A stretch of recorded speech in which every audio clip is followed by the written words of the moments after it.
ప్రజల దేవుని స్తోత్రం. క్రీస్తు దేవుని బిడ్డలారా, ఉదయకాలమున ప్రభువైన యేసు క్రీస్తు వారి ప్రశస్త నామమున మీ అందరికీ పునరుద్ధాన మహిమ శుభాకాంక్షలు తెలియజేస్తున్నాను. ప్రభువైన యేసు క్రీస్తు వారు మరణం జయించి తిరిగి లేచి ఆయన తన కార్యాలు జరిగించినట్లుగా దేవుని బిడ్డలారా జ్ఞాపకం చేసుకుందాం. ప్రభువుతో ప్రతిదినం అరుణోదయ దర్శనం పునరుద్ధాన సందేశాన్ని అనుదిన వాగ్దానం వింటకు దేవుడు మనకిచ్చిన గొప్ప ధన్యతను బట్టి దేవునికి వందనాలు చెల్లిస్తున్నాం. దేవుని వాక్యాన్ని ధ్యానం చేసుకుందాం. భక్తుడైన పౌలు కొరింథీయులకు రాసిన మొదటి పత్రిక 15వ అధ్యాయము 7వ వచనాన్ని జ్ఞాపకం చేసుకుందాం. 15వ అధ్యాయం మొదటి కొరింథీ పత్రిక 7వ వచనాన్ని జ్ఞాపకం చేసుకుందాం. ఆయన యాకోబునకును అటు తర్వాత అపోస్తలులకు కనబడెను.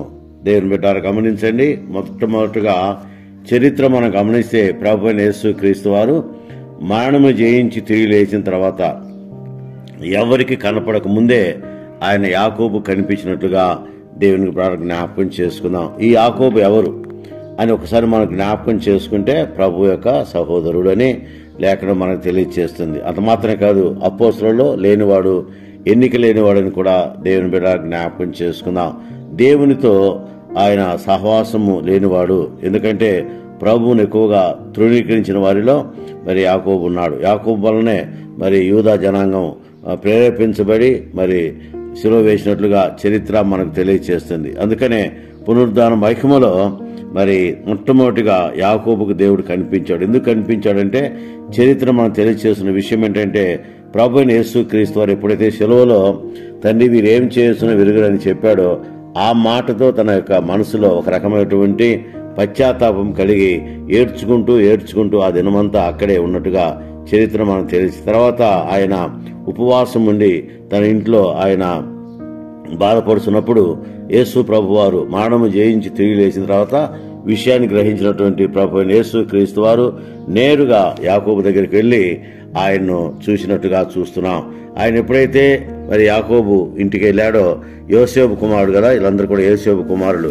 యోసేపుకు 4 కుమారులు. పెద్దవాడు యోసేపు, యాకోబు. దేవుని గమనించండి, పెద్దవాడు యాకోబు అని దేవుని బిడ్డ జ్ఞాపకం చేదు. రెండవవాడు యోసేపు, మూడవవాడు సీమోను, 4వవాడు యోధా. వీరందరూ నజరేతులో ఉన్నవారే. కానీ మొట్టమొదటిగా మనం గమనిస్తే యాకోబు ఇంటికి పెద్దవాడు, యేసు ప్రభువుని ద్వేషించిన వాడు, యేసు ప్రభువుతో మరి నిజముగా మరి కార్యాలు జరగకుండా చేయాలని ఎంతో ప్రయత్నం చేసిన వాడని దేవుని బిడ్డ జ్ఞాపకం చేసుకున్నాడు. అలాంటి యాకోబును దర్శించగానే ఆయన మహిమ శరీరముతో లోపలికి వెళ్ళగానే యాకోబు లేచి కౌగిలించుకొని ఆయన మార్పు చెందినట్లుగా చరిత్ర మనకు తెలియజేస్తుంది. ఆయన మాత్రమే కాదు, ఆయన కుటుంబం అంతా కూడా మార్పు చెందినట్లుగా దేవుని బిడ్డలారా జ్ఞాపకం చేసుకుందాం. ప్రభువైన యేసు క్రీస్తు వారి విషయాలు మనకు జ్ఞాపకం చేసుకుంటే ఆయన కుటుంబం అంతా కూడా మార్పు చెందినట్లుగా దేవుని బిడ్డలారా జ్ఞాపకం చేసుకుందాం.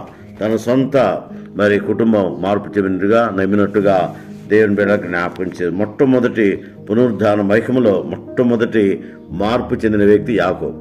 అందుకనే దేవుని బిడ్డలారా గమనించండి, మొట్టమొదట వీరందరూ కూడా ప్రభువుని ద్వేషించారు. యోహాను సువార్త 7వ అధ్యాయము 5వ వచనం గమనిస్తే వీరందరూ కూడా ప్రభువును ద్వేషించారు, నమ్మలేదు, ఆశ్చర్య కార్యాలు చూసి ఎగతాళి చేశారు, రకరకాలుగా వేధించినట్లుగా దేవుని బిడ్డలకు జ్ఞాపకం చేసు. అలాంటి పరిస్థితిలో ప్రభువారు పునరుద్ధరణ అయిన తర్వాత మొట్టమొదటిగా యాకోబు దగ్గరికి వెళ్ళి చూడగానే యాకోబు మారాడు.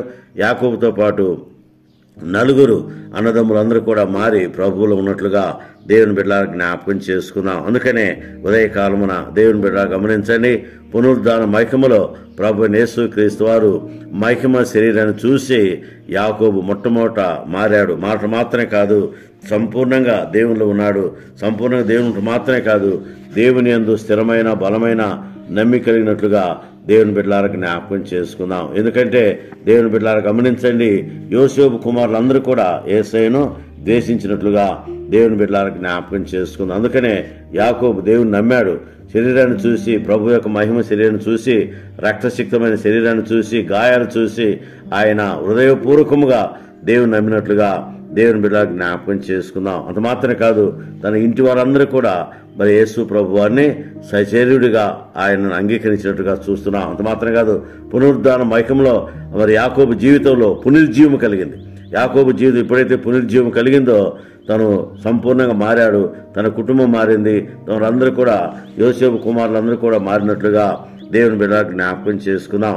యేసుక్రీస్తు వారి యొక్క పరిస్థితి గమనించి ఆయన పశ్చాత్తాపడ్డాడు. అంత మాత్రమే కాదు, తన ఇంటిలో వారందరూ కూడా విషయం చెప్పిన తర్వాత అందరూ ప్రభువునందు స్థిరమైన బలమైన నమ్మిక కలిగి జీవించినట్లుగా దేవుని బిడ్డలకు జ్ఞాపకం చేసుకుందాం. తర్వాత యాకోబు పత్రిక రాసింది యాకోబు మారిన తర్వాత పత్రిక రాసినట్లుగా చరిత్ర మనం తెలియజేస్తుంది. కనుక దేవుని బిడ్డలారా, ఉదయకాలమున మొట్టమొదటిగా మరి యోసేపు కుమారుడు యాకోబు ఆయన మారాడు, తన జీవితం మార్చుకున్నాడు, తన బ్రతుకు మార్చుకున్నాడు, తన కార్యాలు మార్చుకున్నాడు.